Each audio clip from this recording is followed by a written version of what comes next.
Bam. This is David Pietrusza, and you're watching the Break It Down show. Yeah, we're going to break it down. Check out this book that David wrote, Roosevelt Sweeps the Nation.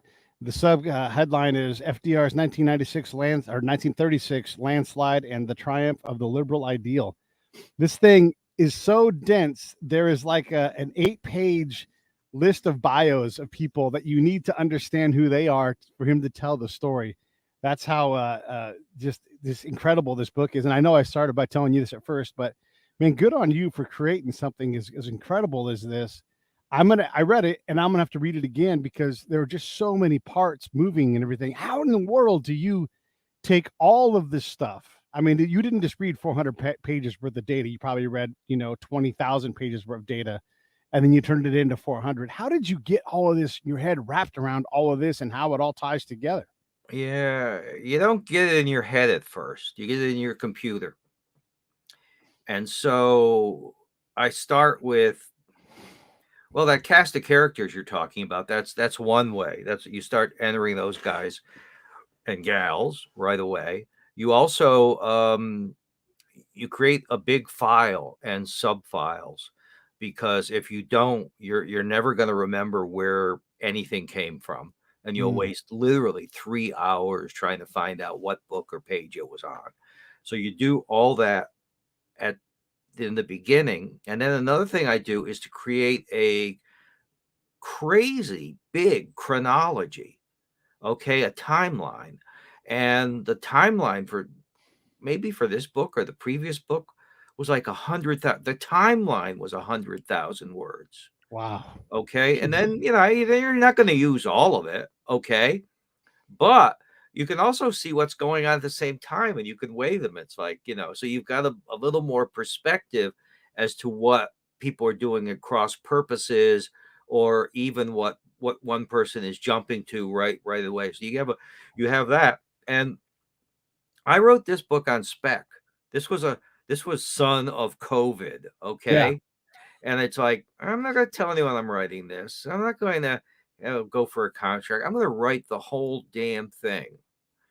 And it kind of worked out. But when I'm not doing that, often I'll be on an 18-month contract. There'll be work which goes on before that, stuff I just described, but then you do more. And so for the first 6 months of that, that's all more research. Bing, bing, bing, bing, bing. So at that point, it's like, well, I'm 6 months into the deadline, and I haven't written a damn word. I better start writing at this point. But at that point, that's when you find that it's kicked in up here. And if I try to write before then, I'll be like what you're describing going on, what you think would go on in your brain, or Yeah. the average brain, or the normal brain. Let's be frank, the normal brain, where you wouldn't do this. Don't try Yeah. this trick at home, kids. So at that point, then it starts to make shape, and it will flow much quicker. So the actual writing might take only 6 months. Hmm. And then, well, what about those other 6 months? Yeah. Then it's like you start playing with it. You say that sentence is no good, or maybe it needs another fact here, or let's massage this, and let's make it sing, because it can just lay there on the page. I mean, you know a lot of people don't like history, and I think because it's badly written, and it doesn't sing, and it doesn't tell a story about real live people that you care about. You look at every drama series on TV, and they go on for 14 years, and they manage to hold people's interest. So there's a way to do it, and I hope I accomplish that. I think you did. I mean, the book is it's fantastic. I was chewing through it, and it's not a gentle read. You really got to be focused on it because there are a lot of moving parts, and then the timeline isn't linear. Like each the way you've cracked it into pieces. You You know, can't. you, You can't. If you yeah, if you do that, if you just reprint the chronology, no. You have to break it down into the Republicans were doing this. Huey Long was doing that. Right. William Randolph Hearst was off to Berlin. All kinds of the other, because otherwise the story does become a mess.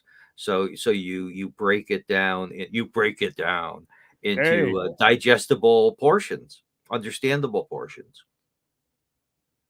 you talked about Huey Long, and I for sure want to get into that because he plays a major minor role in this whole thing. But before we get there, as I'm reading it, I'm like, oh my gosh, there is so much in politics that is exactly the same as it is today. The punishing of your rivals and or adversaries, all of the same kind of talking points. Sure, it's told in the context of that time, but you must have been like, this is all the same nonsense we hear from everybody as they all do anything other than solve problems. People were just the original part of the original subtitle I had, which wasn't used, was the election that ran on hate. Mm, Okay.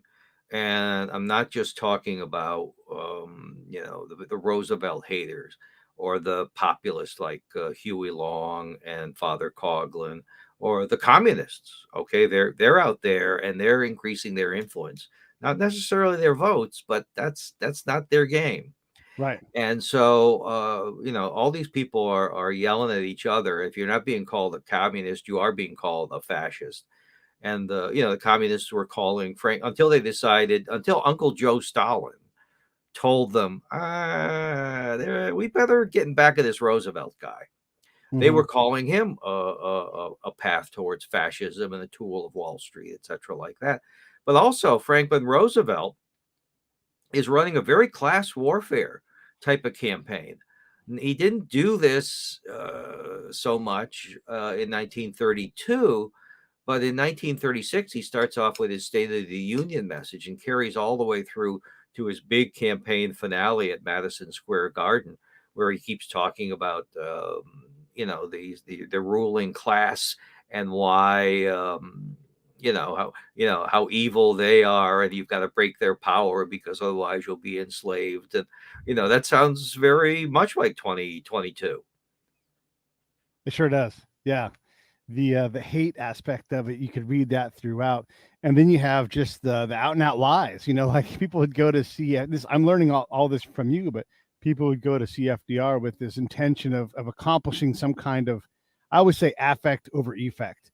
And they'd walked out being flipped by FDR, who had no intention of following through in whatever impression that he gave. I mean, it was just absolute masterclass every time someone went toe to toe with him. Yeah. Oh, one of the interesting things I think about FDR is now when a politician goes on the skids, okay, his most loyal followers will walk away or run away. Uh, but you see how many of the key people around Franklin Roosevelt, his vice president John Nance Gardner, Hearst, Huey Long, Father Coughlin, Ray Moley, one of the original and probably the most influential brain truster at first, will all turn on him at some point. And that's an awful lot of people going against you when you never go on the skids politically. 4 terms, that's pretty impressive. He's got the power, he's got the influence, he's got the political skill to pull that off. But he starts off with such a big majority and Hmm. builds it in 1936. He can afford to lose people like that. And Al Smith and John Jacob Raskoff and John W. Davis, very influential people in the Democratic Party. All these people turn on him, and yet he keeps winning. Now, Huey Long has a meeting with him, and he comes away and he thinks, he seemed to agree with me, but does he say that to the conservatives in the Senate? The same thing. Does he just say Hmm. that to everybody? Father Coughlin says, he just lied to me. He used me. And there's an incident where Roosevelt is campaigning through the Midwest, and he's talking to a guy named Tommy the Corcoran, one of the real brain. He's not a brain truster, but he's sort of the second wave of these wonderkins who are really shaping the administration after a few years. And Tommy's a young guy, and he says, I watched you. Oh, what'd you learn? So, Tommy, what'd you learn on the campaign trail?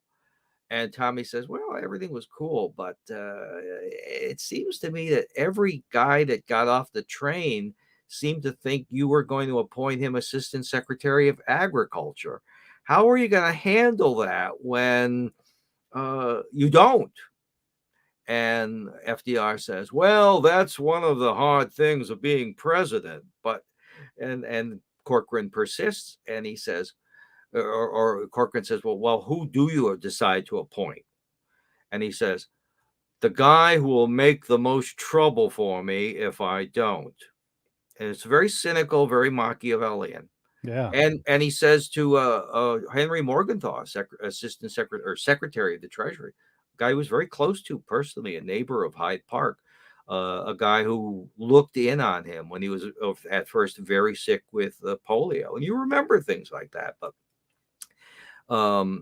FDR says to him about the vetoing the pension bill for veterans, the bonus pension, and says, never let your right hand know what your left hand is doing. And Henry says, which hand am I, Mr. President? Because he's not sure. And FDR says, my right hand, but I keep my left hand under the table. Mm-hmm. And Morgenthau says, that's how you understand Franklin Roosevelt. And that's one of his pals talking. Yeah. But it worked. It worked for 4 terms. It did. It got him 4 terms, right? Yeah. We'll just kind of discount the 44 term because he just didn't last that long. But of the 3 previous terms, which one was he the best president? Was most successful is that first. Well, I guess you could say maybe the third. Because he's not doing anything with it's total war economy, basically. Right. Although you go into 1941, so that year is all gearing up and Lend-Lease, and then I think he's smart enough to get out of the way. Mm-hmm. He had to let the generals do the job, and maybe that is a offshoot of him being involved in World War I and being Secretary of the Navy. Not that he was shy about anything, but he knew that some generals were better than others, and which ones to pick out, to whether George Marshall or an Eisenhower or even a MacArthur. Right. He doesn't like MacArthur. Okay, he distrusts him. But he knows that MacArthur is a skilled guy, and you really should get him the hell out of the Philippines and not let the Japanese capture him, because A, that would be bad for morale. That would not look good. And B, he's the guy, he's smart enough where he could turn this Pacific War around, and he does just that, not to mention the Korean War. Yeah, it's interesting, the ability for him to be so micromanaging and so much of the government before that time, and then to let he lets business. Then he Yeah. lets business do what it needs to do. Yeah. It's the generals and the business community that it's like, Henry Ford, what do you need to do? Okay, you were a villain before this. General Right. Motors was a villain before this, but it's like, if you're going to make 20 billion tanks for us, God bless you. I suppose we can't go too much farther without talking about the impact of his relationship with William Randolph Hearst. Yeah, Hearst is a fascinating guy. I've been watching a PBS documentary on Hearst and sort of critiquing that and seeing what I like and not like in it. But Hearst is just such a fascinating guy, and he's so talented in what he does, in running newspapers, and he could be just a proverbial rich guy, playboy jerk. And yeah, I guess he's that too, but he's incredibly hardworking. When you think about running and micromanaging the editorial content of papers, 15 dailies in the country, 3 of them in New York, 2 of them in San Francisco, and then in every major city except Philadelphia, and then the stack of magazines. We think about the newspapers he has, and they were certainly important. But right now, the core of the Hearst empire is still magazines, Cosmopolitan, Hearst, things like that. And then he's got the newsreels going. So he's controlling all of those things, and then he's dabbling in politics and building San Simeon and movies. He's in movies, Cosmopolitan Studios for his girlfriend Marion Davies. And when he's on the coast of San Francisco, he's still looking into what the papers in New York are going to be doing 3 hours away. So he's quite remarkable. He doesn't like Franklin Roosevelt at first. He doesn't like a lot of guys. But sometimes you don't vote for the guy you like. You vote against the guy you don't like. Right. So early on, he had not liked Alfred Emanuel Smith, governor of New York, who was part of Tammany. But when he doesn't like Herbert Hoover either. But in 1928, he picks Hoover over Al Smith because he dislikes Smith so much. And he still doesn't know who he's going to like in 1932 because he doesn't seem to like much of anybody. And he pretends to like John Nance Gardner out of Texas, the Speaker of the House. But it is explained to him, if you don't back Franklin Roosevelt, you might end up with Woodrow Wilson, Secretary of War, Newton D. Baker, and he doesn't like him. So Joe Kennedy and Mayor Curley of Boston, or Governor Curley at that point, are cajoling him, getting back of Roosevelt. And so he switches delegates in California and Texas that he controls, pushes over. He's the president maker, and he's the vice president maker because Gardner goes on the ticket as vice president. But they soon, Hearst had started out as a progressive, almost a radical. And then he becomes more and more conservative in the 20s, and by the 30s, he's much more conservative. So he's very wary of the New Deal. He's very wary of the NRA, National Recovery Administration, which controls newspapers, has a newspaper code. He's wary of the increase in unionization, which the New Deal is going to really push towards the end of the first term and the beginning of the second, and the taxation policy, where Roosevelt is going to jack up. Roosevelt is often, I digress here, Roosevelt is often reacting to forces which are more radical than himself in 1935 or so. So the soak the rich plan of Huey Long, he's going to react to that and try to short circuit it by raising top marginal tax rates. He's going to try to end run, or again short circuit, the Townsend plan for old age pensions by introducing Social Security. Before that, he's like, no, I don't think that's sound financially. That's not a priority. I want unemployment insurance instead. We can't push this now. It's no.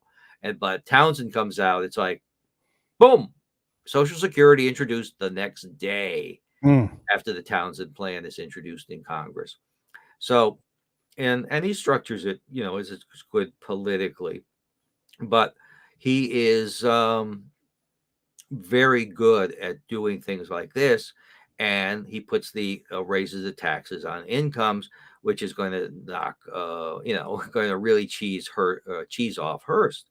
So Hearst by 1935, 1936 is probably, you've got some of these radicals like Huey Long and Father Coughlin, the communists, smaller votes, smaller appeal.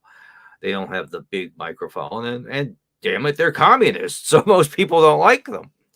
But Hearst has the big megaphone. He has he is before Murdoch or Ted Turner. He masters this and is probably more powerful. I think 24% of all the readership of Sunday papers in like 1935 are of Hearst papers. Okay, not bad, not shabby. But he decides to not back Roosevelt. He breaks with him and backs this guy for the nomination. Again, he's a kingmaker in a way, but also it's not much of a throne and not much of a kingdom. The Republican nomination goes to a guy named Alf Landon. And it's a curious choice because Landon is still kind of progressive. 1936 is sort of the triumph of the TR, the delayed sort of ashes in the mouth triumph of Theodore Roosevelt, bull most progressive Republicans, because Alf Landon, the nominee, had bolted with TR in 1912, and Colonel Frank Knox, the vice presidential nominee, was also one of these guys. And Herbert Hoover, not easy to say on live streaming. Well, you remember when he was called once on the radio quite famously, Hubert Heaver. So I didn't quite do that, but it was close. Yeah. So Hubert Heaver is also another one of these 1912 bull moose guys. So all these guys are in the ascendancy. The Coolidge Harding wing of the Republican Party is really down, and it's going to stay down basically until Barry Goldwater and Ronald Reagan a long time after that. But Hearst is out there pushing Landon. Landon is the governor of Kansas, and he's in his second term. He got elected in 1932 on sort of a three-way fluke, and then wins re-election in 1934. They call him the Kansas Coolidge because he had balanced the budget and cut spending and all that, while the New Deal spending and deficits were, going through the roof. But he's not a Coolidge Republican, and he's not really in tune completely with Hearst. He is going to leave the Republican Party with a legacy, not only of getting the tar beat out of it and by losing 46 out of 48 states, but at the end of his campaign, even though he had supported much of the New Deal, he gives this big speech attacking Social Security.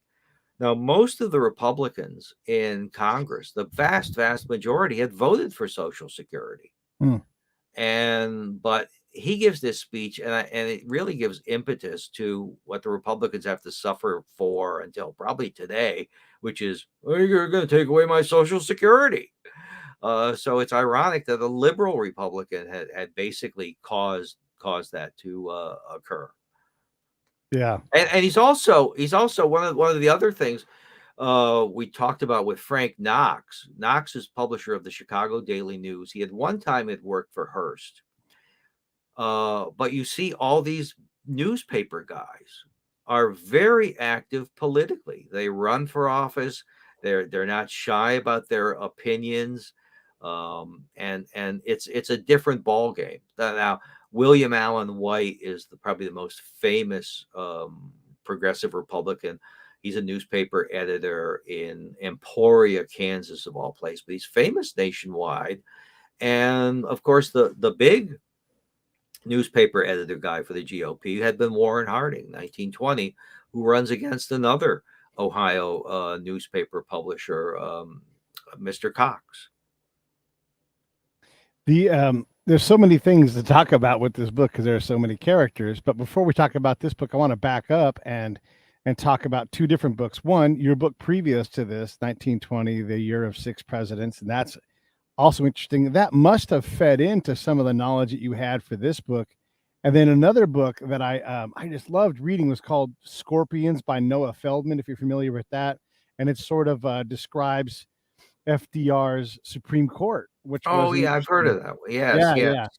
And when you read these things, right, like this thing about history that I find fascinating is people can exist in the same time, and I always like to use Laura Ingalls Wilder as my example. Like, here's this girl who traveled to Missouri in a covered wagon, and then in 1925 she's doing things. She's doesn't like FDR. Like, all these people exist at the same time. She's a libertarian.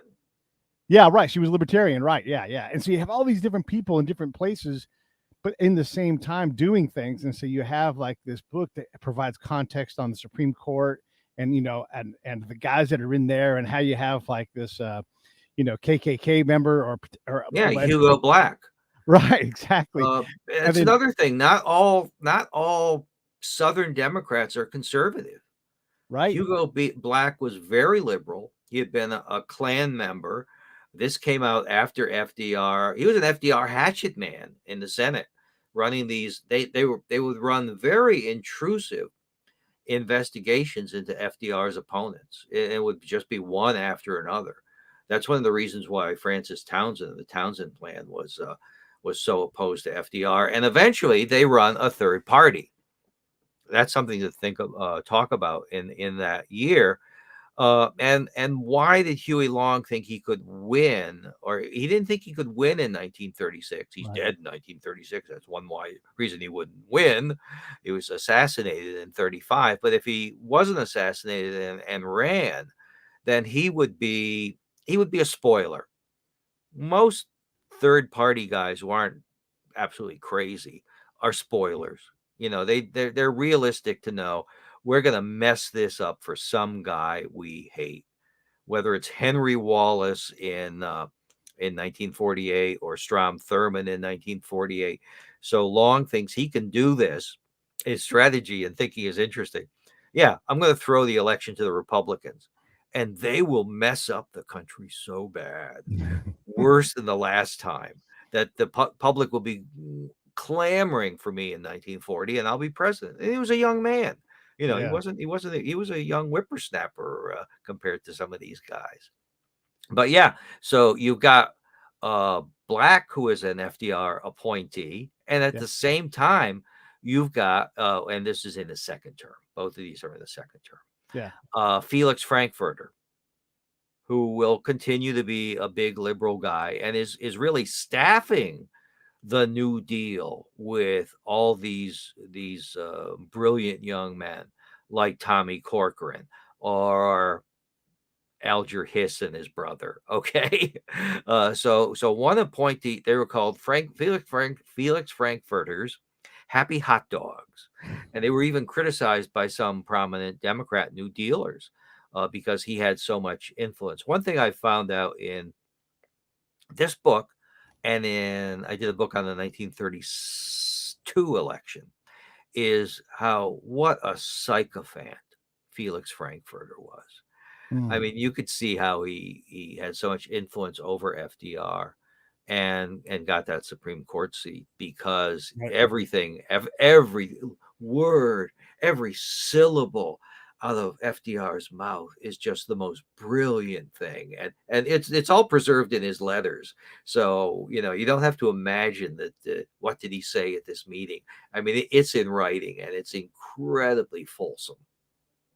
Yeah, it's so what? Flattery will get you somewhere. Yeah, yeah, and he tried. It took him a while to get that seat too, and then It he did. got Well, you busy. got to wait for the right opening and all Yeah, that. yeah. So 1920, that book, how did that feed into this book? I mean, there must be some crossover in your research and everything. Well, I mean, you've got certain characters who are you've got Hoover, who is still around, and certainly you've got FDR is still around. So you gain an insight as to the child is father to the man. So you understand where some of these characters are coming from. And Al Smith is in that book, and Hearst is in that book. So these guys stick around for a long time, and the gals do too. Having done books on the 1920, 1932, 1936, now 1948, and 1960 elections, there's one character who shows up, and not as just a mere footnote, and that's Eleanor Roosevelt. Mm, Eleanor's there, as the wife of the vice presidential nominee in 1920, and all the way to 1960, where she does not care for Jack Kennedy. She thinks he's uh-huh. too conservative. She's operating under this delusion that Adlai Stevenson would just be great, and he wouldn't be a three-time loser. Oh, he'd pull it out. He'd pull it out. Well, no, and you see her going to the convention in 1960 in Los Angeles, getting off the plane and carrying her suitcase off by herself. It's this, no spring chicken, Right. and walking all the way to the hotel with it. I mean, they're pretty feisty. So yeah, people can continue on for a very long time, and you do. There's a crossover. I mean, look at how they're talking about these dynasties which go on or now have been squashed. Whether have we seen the last of the Clintons, the Bushes, etc. I don't know. As I Yeah. used to say when the people would ask me who's going to win the World Series and I was doing baseball, I'm a historian, not a prophet. Right. Yeah. Yeah. Yeah. Well, even like the Breckenridges, they make an appearance in your book. Yes, yes. That's a family that goes back as long as there's been a United States kind of idea. Well, here's a wackier fact. Okay, so Liz Cheney has lost the primary in Wyoming. Who was the last Republican, probably the last congressman to lose a primary in Wyoming? Hmm. William Henry Harrison, No kidding. the great grandson or whatever, the lineal descendant of William Henry Harrison. How's that for obscure dynasty? Yeah. Yeah. That's crazy. It's also crazy. Wait, is it Tyler's still got living grandkids? I think it's Yes, Tyler. yeah, John Tyler. Yeah, Yeah, well, and he those had guys. 15. He had 15 kids. But I mean, he was a president in the early In the 1840s. He's Yeah, elected vice president in 1840. and he had kids late in life, and then Well, and then no, 1840. Yeah, 1840. Yes. yeah. Either way, to have grandkids around. Obviously, they didn't know their grandfather at all, but and those dudes are deep into their 90s now, and I'm not even sure both of them are actually still alive. But yeah, that's how short this country's existence is, right? Yes, it And is. Breckenridge's is longer. We haven't seen any Adamses get elected Oh recently. yeah, yeah, But, yeah, yeah. you never know. Back to Laura Ingalls Wilder, because again, when you can contextualize history and populate it with different things, here's this libertarian lady, and she's lives in this town that's not the main town and never going to be in Missouri, but in her era, when the New Deal starts and all of the works projects start happening, one of her complaints is that money that was earmarked for their part of Missouri is taken away, and this is all political maneuvering above their heads, right?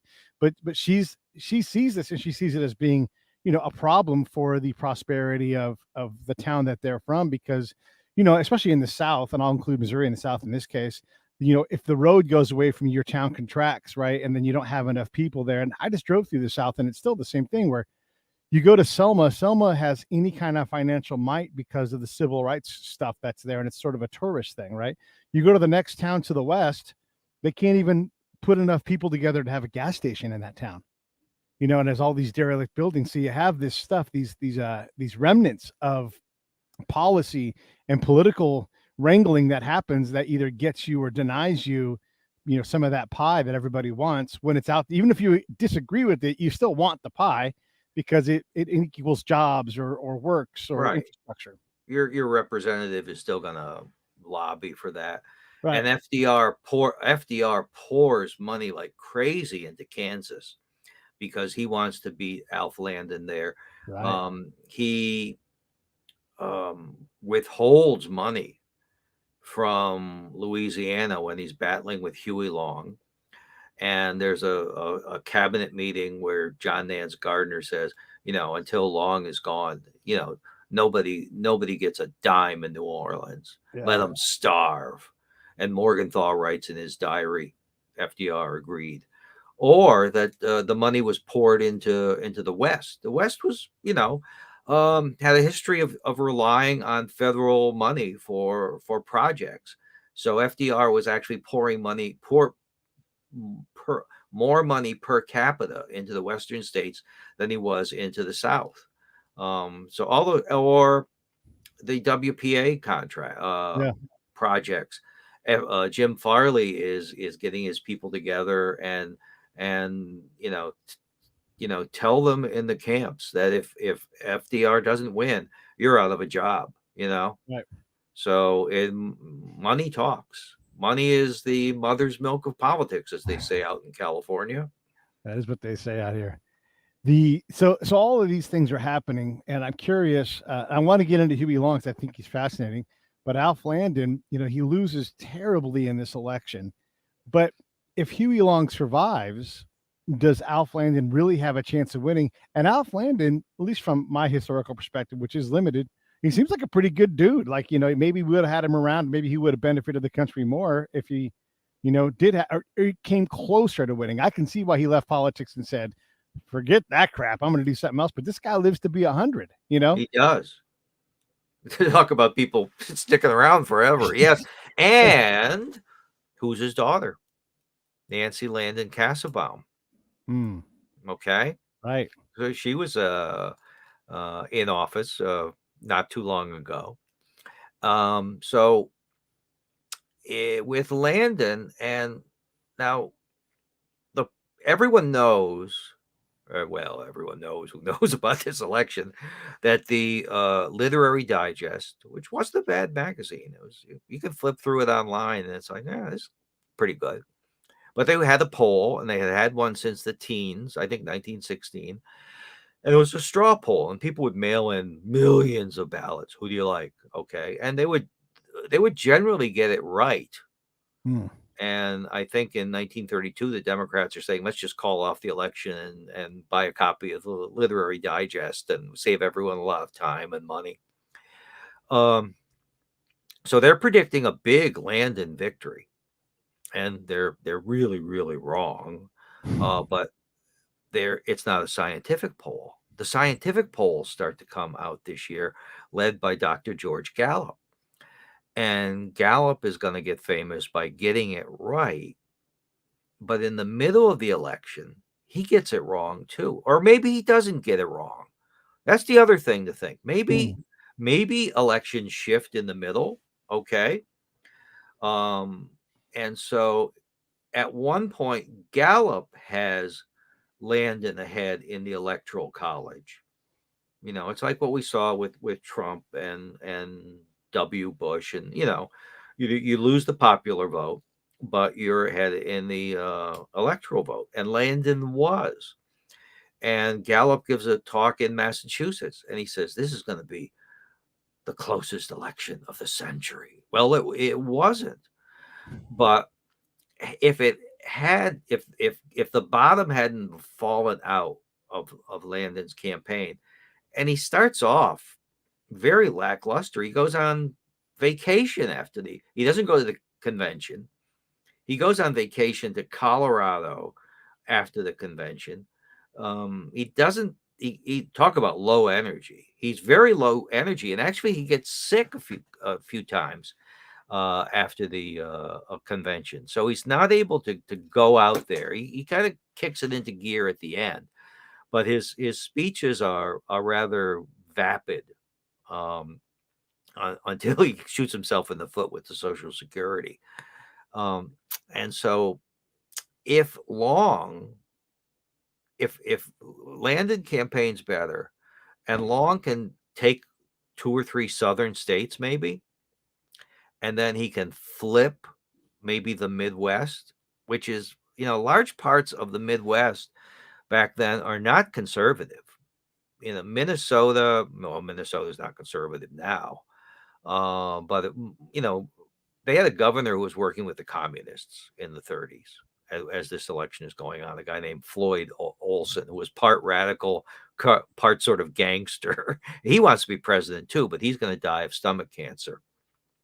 So if Long can go into the Midwest and swing enough of the vote in those states, then it could go into the Electoral College, and a deadlock, or more precisely, give it to Landon, and then history is what it is. But it didn't.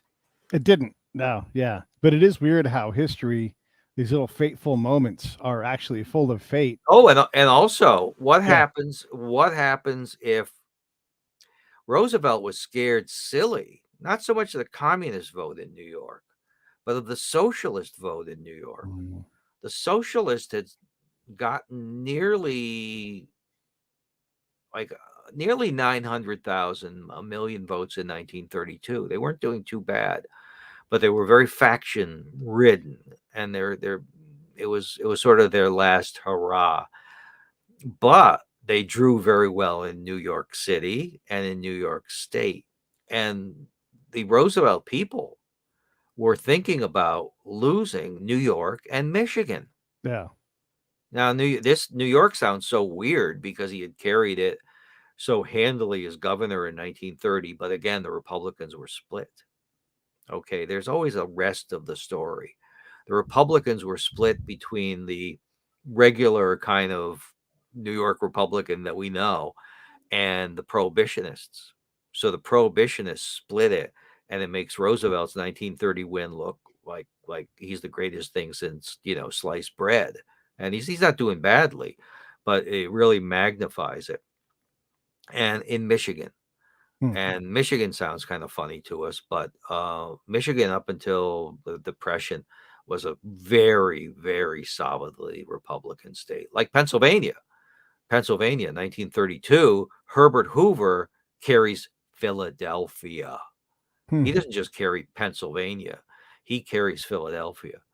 And I think I think some of the conventional wisdom, as they say, is that if the Democrats have won by such huge margins in 1932 and 1934, then there's what Bill James, the baseball analyst, calls the Plexiglass Factor.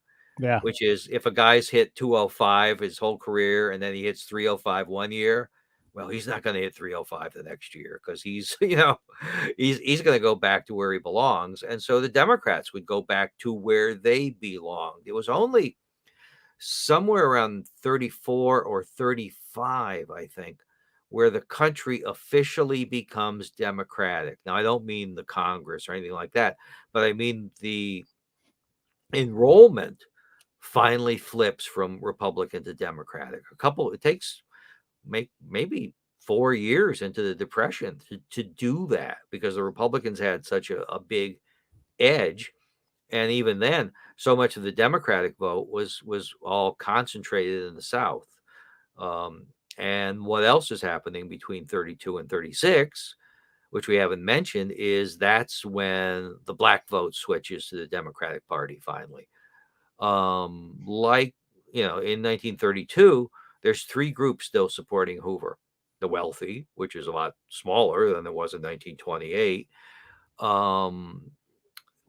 The northeastern rural areas from northern New England to upstate New York, where I am, like through Pennsylvania and into northeastern Ohio. And the black vote. And why weren't they voting for Franklin Roosevelt? Right. Well, they'd always voted Republican, and also the Democratic Party is still dominated by Southerners.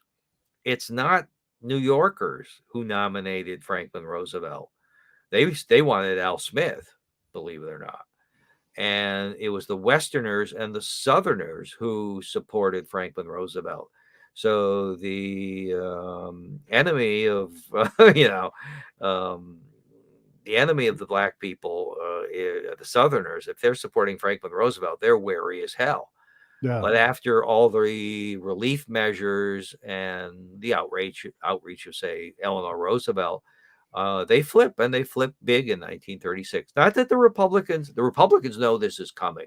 They know they're in trouble, and they put a lot of money into shoring up the black vote, but it doesn't work. And the Democrats do the same thing, and they target it. They really target it in the Northeast and in the big cities. They had no black delegates until 1936. None, zero, zip. I think they had 1 or 2 alternates in 32. That was it. The Republicans had always had black delegates, probably going back to maybe 18. Well, maybe not before the Civil War, but right afterwards. When you look at the election and how much of a landslide it is, and I think you make reference to this in the book, the Republicans are represented at the level of like the Whigs in their death throes as a party, right? Yeah. And yet And yet, and you know, we're always so like, this will be the end of the fill in the blank party that we think is going to die, but neither party ever seems to die. Usually So the Republicans. yeah, No one says the Democrats are going to die. I don't know why, but it's always the Republicans. Probably yeah, because the Democrats are writing the news stories. that's probably true. So how do the Republicans manage to dig out of this vast? I mean, they should at some point they should have died. I mean, they had Yeah, no Roosevelt's representation. smart. The war started. Well, you know, when you get a coalition which is too big, they'll start fighting themselves.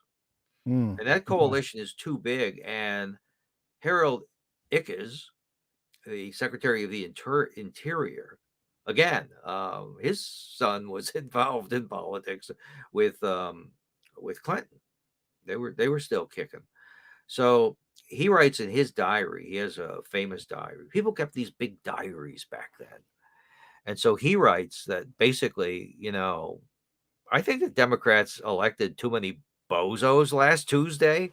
The country would have been better off if they hadn't elected all of these guys. yeah, So they're going to start fighting among themselves, and then Roosevelt does a number of things which are going to hurt himself politically. The big thing is the court packing scheme. He's ticked off because the Supreme Court destroyed his National Recovery Administration, ruled it unconstitutional, and also the Agricultural Adjustment Act. Two of the big things he had going for restructuring the economy. Even he recognized they weren't too good, but you know, between those things and the other decisions they had made, he wanted power. Okay, yeah, Franklin Roosevelt, presidents want power.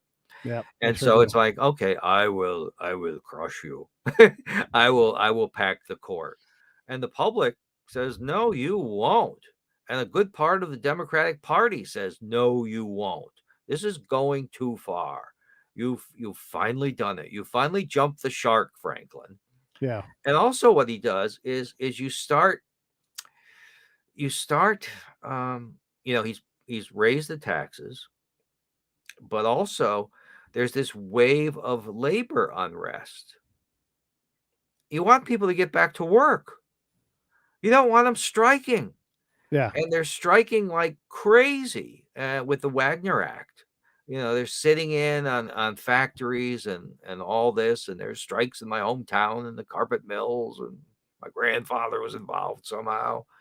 And this will impact an economy and drag it down. And so by 1938, there's a recession. Now they had been sort of a recession before the 36 election, but this gets people's um, attention, and I think they're sort of asking, "Are we there yet? When does yeah. this New Deal thing end?" And basically, it ends by 1938.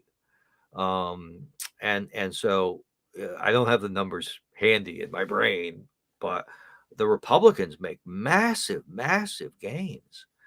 And I think there's a guy named Sean Trend who has a little book about elections. And I think in that he says that outside the South, the Republicans can have the majority of the popular vote for the House of Representatives in 38, which is like, whoa, comeback of the year. No one quite notices that, but they are definitely coming back. And also, he says that the Democratic vote is starting to slide in the South. It's never going to hurt FDR. Right. Never going to hurt him. But with the urbanization of the South, you start to see very early on, before race becomes an issue, that the Republican vote is picking up even in the late 1930s. Mm. Yeah, interesting. Huey Long is it, either one of these guys, if we were to reshake history up and pour it back out, either one of these guys might go for full dictator status, it seems like, of the United States, you know.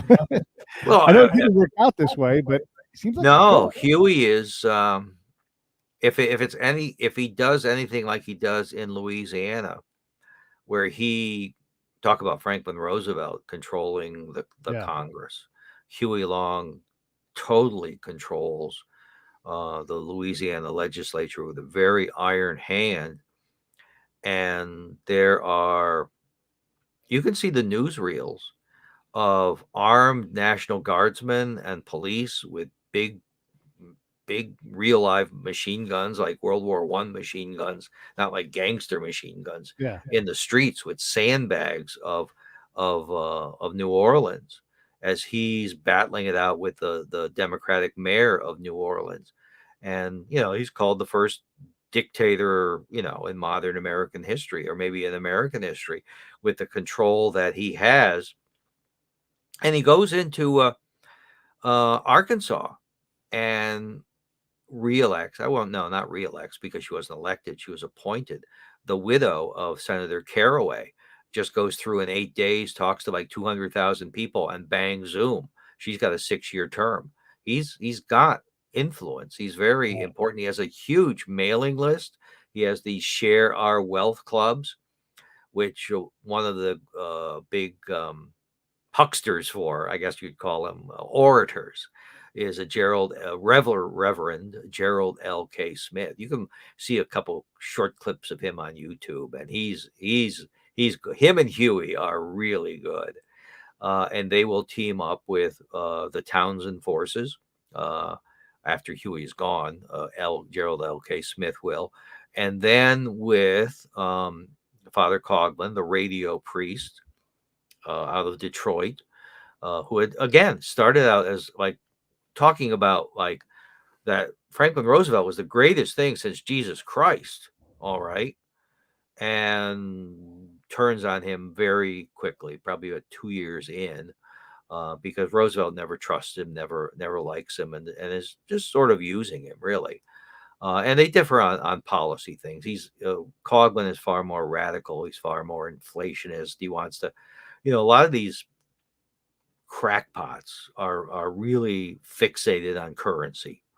I guess we should all be. I'm fixated on currency when I have bills coming in, but Yeah. they really have these schemes, and who's controlling things, and it's the Rothschilds and the international bankers and such like that.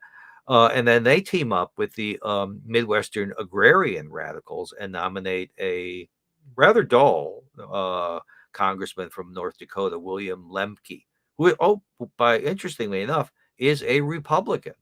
So you would have these, I guess you would call them now rhinos, but Republicans who were so liberal or radical, going all through the Western states, from Lemke and his colleague Lynn Frazier in North Dakota, to Senator Bora of Idaho, and Hiram Johnson in California, and Norris, Congressman or Senator Norris in Nebraska, who is so rhino that he runs independent that year, and Franklin Roosevelt comes in and campaigns for him. You said before that you had cut one chapter out of the book. What was the chapter, and why didn't it make it? Well, I'm not going to tell. Oh, okay. That's all right. All right, different But question. that happens, and sometimes it's because a book is too long. But there, it was like, the reason I didn't is because I wasn't sure.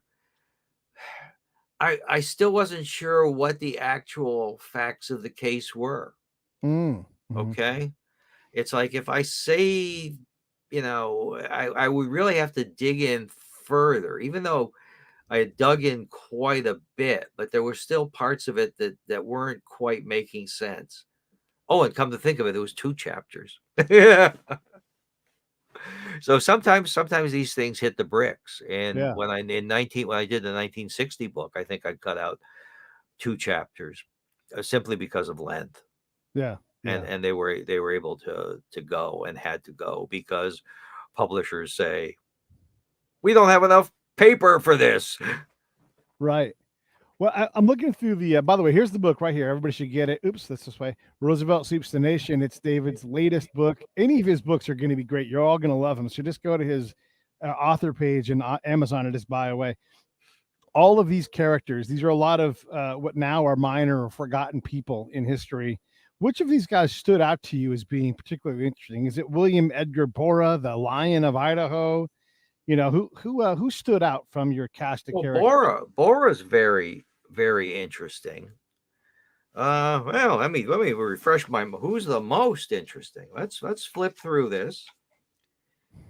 I always like. Everybody Well, grab your Hearst. copy. Hearst Yeah, just fascinates the hell out of me. sure. But he's not obscure by Right. any. You can always spice up a book with him. Gomer Griffith Smith. You know? There are so many damn Smiths in this book. Yeah. I mean, I talk about there having 3 different Smiths not related to each other in any of the book. Oh, I know who comes across who was sort of very interesting, and it's we got all these Johnsons too, and Philip By the way, Johnson. Jesse Owens is in this Philip list. Johnson, the architect. Okay, he was one of the foremost modernist architects in 20th century history. Okay, and he's a Nazi.